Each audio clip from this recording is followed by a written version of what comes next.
Mazel tov, it's a boy.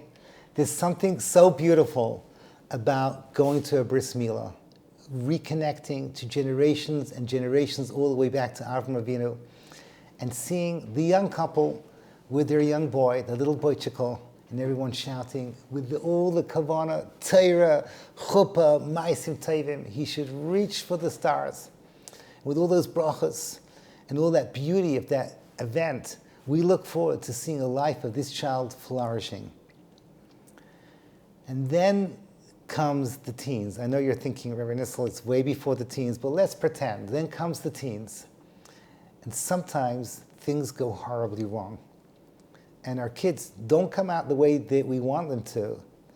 And there is this tremendous feeling of guilt that parents have. So the first thing I always say to them is calm down. It's not your fault. Some parents, I watch them, they're like perfect parents. They're doing everything right. And I tell them, you cannot control what happens in the street. You cannot control who they meet. Today, everyone is safek creepy, as they say. It could be a teacher that harms them. It could be the proverbial candy man in the shul. We don't know what goes on in our kids' lives. And then it's the street itself is full of all these negative influences. Once upon a time, the Jewish home was a fortress. You could raise your kids, b'tahara, b'kedusha.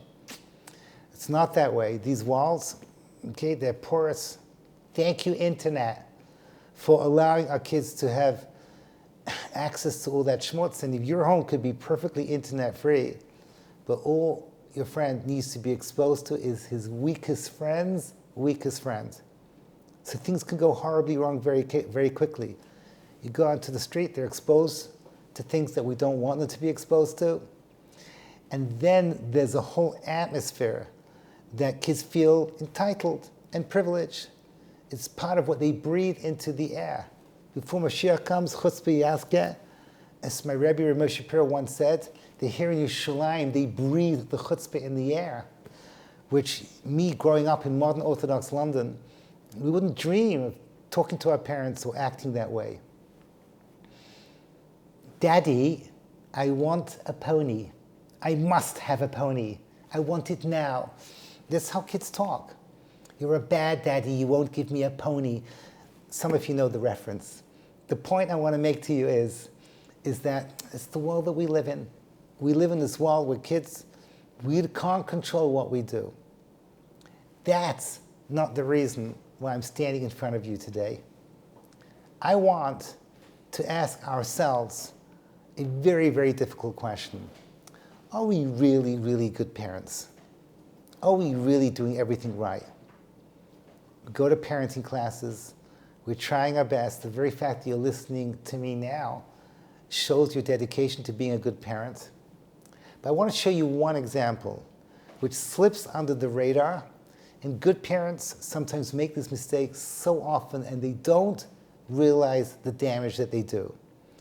I'm going to show you one lo saseh in the Torah that we do against our kids, and Hashem Yishmar, we don't realize the consequences of what we do. In Parshas Bahar, which happens to be this week's Parsha, Chazal, the Torah says, Leisenu ishes hamisecha. Rashi says this refers to the Iser lo saseh of Einos Tvarim. It is halachically forbidden to say hurtful words. Now, the Gemara in Bava Metzia tells us that Einos Tvarim is a big deal. Hurtful words is a big deal. Just two quotes, if I can share with you. One of them, for you Daf Yomi people, you just did this. Bava Metzia Nontes, and I quote, Amar Rabbi Eliezer, Hakol nifra b'yadei shliach, HaKadosh Baruch Hu. If he's angry with you, he will give you your consequence through an intermediary, through a shliach. Chutz ma'ina, HaKadosh Baruch Hu dan b'chvaydai uva'atzmai v'haparanya is memheres lavai. And the punishment comes quickly. HaKadosh Baruch Hu does it himself. Hurtful words. Einos Tvarim. Another chazal, and that is that Einos Tvarim is worse than Einos Mammon. Einos Mammon means overcharging. It's a form of theft. That's just money. Money is not as dangerous as words. Whoever said sticks and stones will hurt my bones, but words will never hurt me, not a Jewish way of thinking. Words are the worst of them all. The Kadosh Baruch Hu cannot stand it when a Jew hurts another Jew. And now comes my point. For some reason, parents think that they have a hall pass because the child has a mitzvah of kibbud av v'em that they can say hurtful words to their kids and they don't even realize they're doing it. By the way, I want to throw in right up front that one of the dumbest things that parents say to their kids is, you should not do that. You should listen to me. It's kibbud av v'em. Parent should not invoke kibbud av v'em in front of the kid. The teacher should do that. The siblings should do that. But the parents that are having issues with their children, do not drag God into your incompetence. Don't mention kibbud av v'em, so the kid should be angry with Hashem as well. Let me show you what we do without even realizing it. I'm going to say 4 different ideas. I'll tell you right up front what they want. One is just the basic hurtful words that we say of Einos Tvarim without even realizing that we do it. Second one is specifically embarrassing them in front of others. Thirdly is something unique that the Rambam says that we're not allowed to scare our children. And fourthly and finally is the Chiddush of the Sefer Yereim, which is a Rishon, that you cannot do Einos Tvarim without words, just through your body language. Let's talk this through one by one.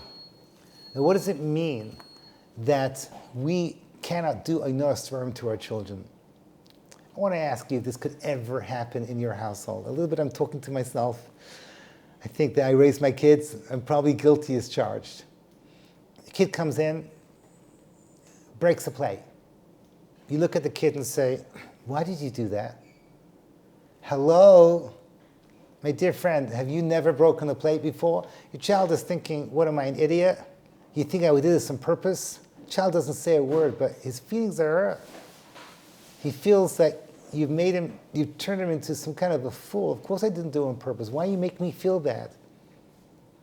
Sometimes you give a kid instructions. The kid forgets. Why did you forget? Why did you forget to do this, to do that, to finish your homework, to go and pick up something I asked you to pick up, to give over a message? Well, wait a sec. You have never forgotten something yourself? We do this all the time.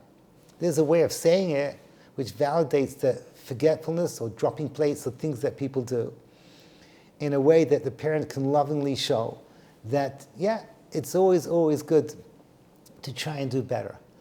But to make it out as if this is something that you, the kid, did wrong and I'm teaching you not to do it, that's not bad because the kid knows that you do exactly the same thing yourself. So this is classic Einos Tvarim.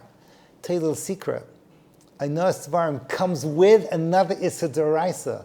Ve'ahavta l'reacha kamocha. We hate it when people do this to us. When people say hurtful words, people criticize us, the things that they themselves can do, and they make us feel stupid. So all of this comes under category 1. We must stop and think before we open our mouths and ask ourselves, is this really a chinuch moment?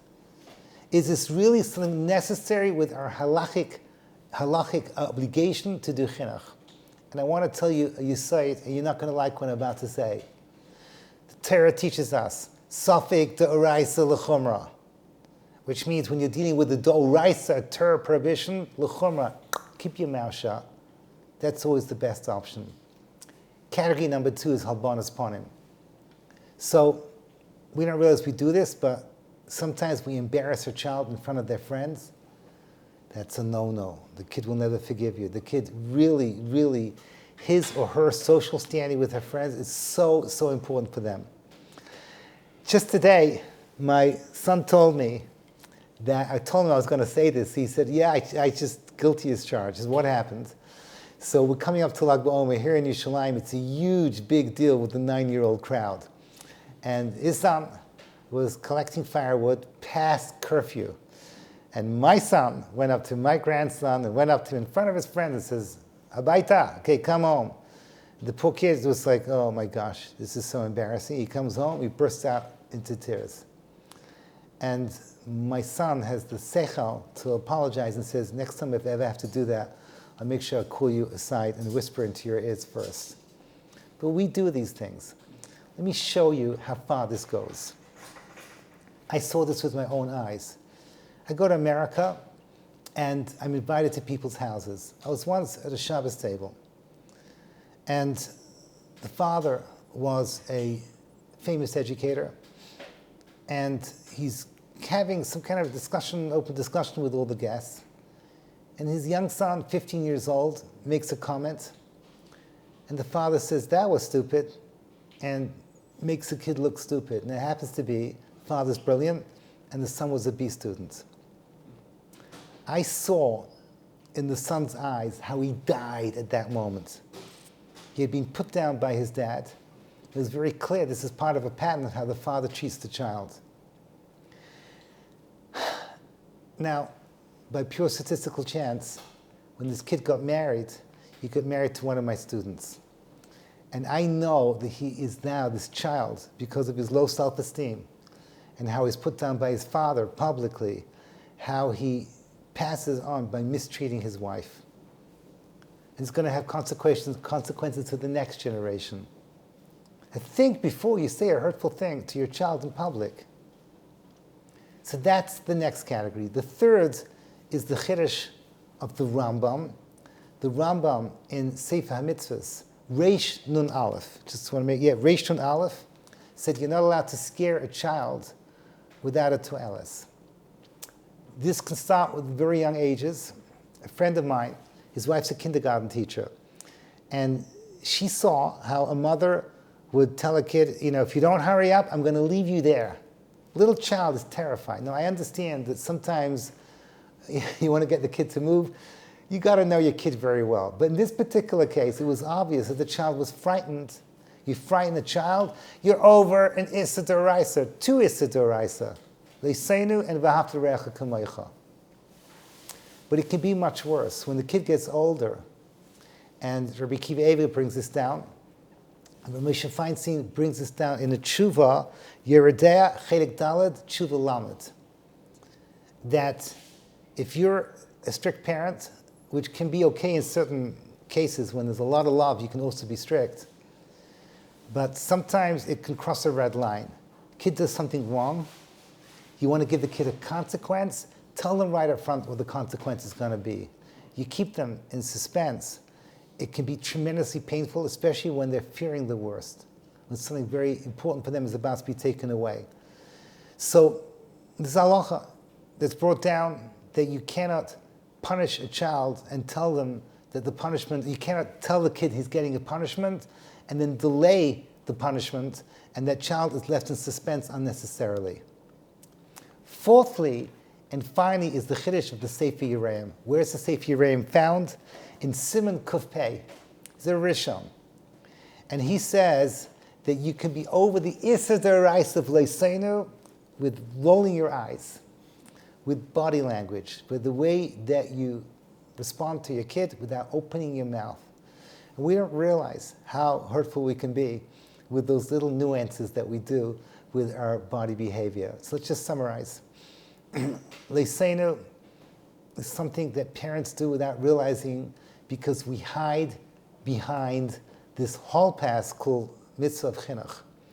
Leisenu is particularly difficult in a Jewish home because there's so many interactions, and I'm telling you that Libi Aimali, that 90% of Leisenu happens Erev Shabbos, Erev Yom Tov, when you're traveling, those days when you're rushing to the airport, when you, the parent, are under metach, we lose control of our mouths, and we have to step back and ask ourselves, wait a second, let's think before we open up our mouths.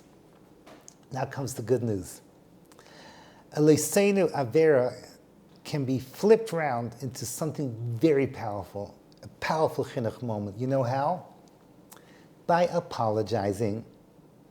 At the moment you realize that you crossed that red line and you entered into leisenu, and you're over the avera of leisenu and v'ahavta re'echa kamoicha, even worse, halbanas panim, at that moment you apologize to your child. And some parents think that you don't apologize to your kid. That's such a stupid mistake, excuse my French. It's such a terrible mistake. There is a type of a parent called I can never be wrong parent. You are hurting your child. If you want to be an educator, when you apologize, you do two beautiful things. Each one is more beautiful than the next. The first is that you show your kids that you're a human. And parents make mistakes as well. And the kid appreciates seeing that. The kid understands that we're all working on our midos and we're all trying to be better people. We're all in this together. But secondly, is that the child itself feels validated. It's a covered to your kid when you apologize. You say, I, the parent figure, and don't say the kid would have anything, but yeah, the kid knows, this is my parent. He's apologizing. You're giving that child a lot of respect, and the kid is craving that respect. So you've turned something negative into something very beautifully positive. As soon as you can, you apologize. Not only that, I strongly suggest, I learned this from Rabbi Kuperman, Tzaddik Zichron Livracha of Michala. He told me that every Erev Yom Kippur, he goes to all his kids and asks them for mechila. And my wife and I started doing that. And I'm telling you, the number one reason for asking mechila is Einos Tvarim, the hurtful words that we say to our kids. We don't even realize we do that. And there again, we enter into Yom Kippur. It's not just the mitzvah of tshuva, of binan lachavero, but we meant to the tshuva by showing our kids how much we love them and how much we respect them. And acharon chaviv. I used to say, daven for your kids once a day, not enough. 2024, the world filled with anxiety. The world, as Rav Bulman Zatzal said, that the first thing Mashiach's going to do is v'heshiv leiv avos albanim, because there's so much richuk between parents and children. With all that they're going through, the world was filled with so many, many scary things that are happening, the breakdown of society in front of our eyes. Daven and daven. Daven number one, that no one should hurt their child. No stupid teacher, no creepy person somewhere on the street, babysitters, who knows where it could be. Daven to Kadosh Baruch Hu, that we should not be nichshel with our own mouths and our own actions. We should be good parents and not make mistakes. And finally, daven, as Rabbi Moshe Lazarus of Or Samech used to say in our staff meetings, what are we doing for the average bacher? Everyone's helping the Elohim, everyone's helping those kids that are falling. But the average bacher, what are you doing for your average kid? So all the kid that's, the drama queen daughter, so you worry about that kid, the kids that are being kicked out of school, but your average, good, decent kid, daven for them as well. Because they need your tefillos in this crazy world that we're in. And all that's left for me to say is that Kadosh Baruch Hu should give us that bracha. That we should see a sach yiddish and nachas from alle kinder. That bracha we said at the bris, Torah, chuppah, and ma'asim tovim, we should be zeicher to see our kids as Torah scholars, married to Torah scholars. And then they should go out with ma'asim tovim and make the world into a better place so we can greet the Melech HaMashiach Meher V'Yameinu.